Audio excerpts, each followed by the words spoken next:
Cyclic top is a series of regularly spaced top-type faults in the track. This type of defect can derail susceptible types of vehicles, even though individual defects may not look severe at first glance. The series of dips causes a buildup of stored energy in the train suspension. The energy within the suspension can only be released in one direction, by lifting the body of the rail vehicle up. As the track is not easily compressed, the path of least resistance is to lift the body of the train slightly, making the vehicle go light for a period of time.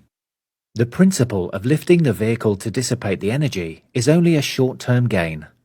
When the vehicle gets to the top of the lifting phase, following a dip, it causes a lift-off effect.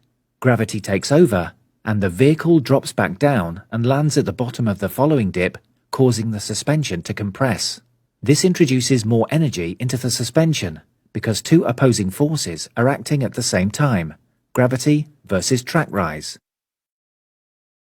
If the dips and rises are regular, the process continues, increasing the store of energy within the suspension.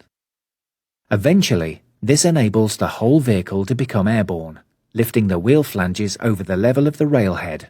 This means the train can leave the track and derail.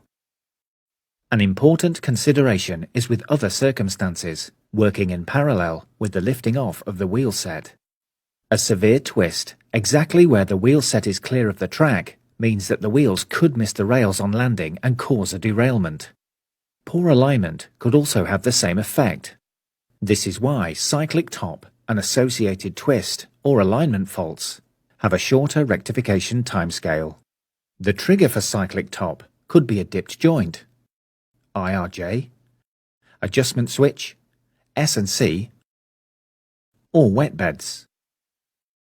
As the vehicle travels over the dip, the vehicle rises and drops further along the track, which starts to compress the track ballast at that location, initiating the development of a new dip.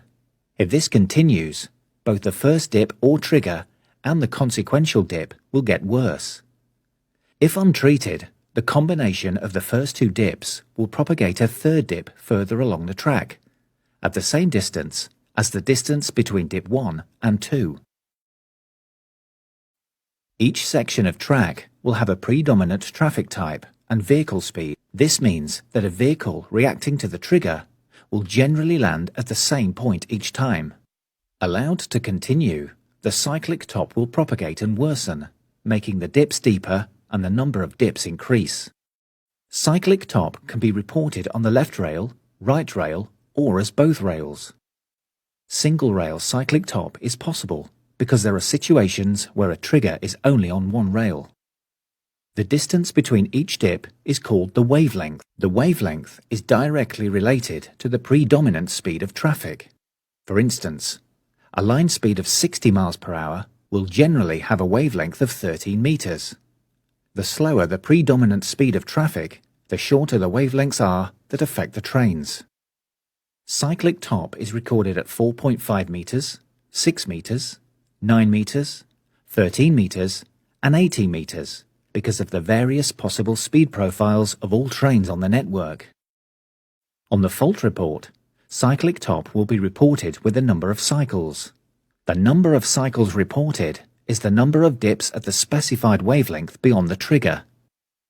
Cyclic top is a theoretical value calculated by the TRV to represent the amount of energy potentially stored in the suspension, and is only reported when the value reaches a predetermined threshold and are categorized from Cat I to Cat D. When carrying out any repairs to cyclic top, it is important to rectify the trigger to prevent the fault from reoccurring. Repair timescales for cyclic top are detailed in Table 2 and A1 of TRK 001, Module 11.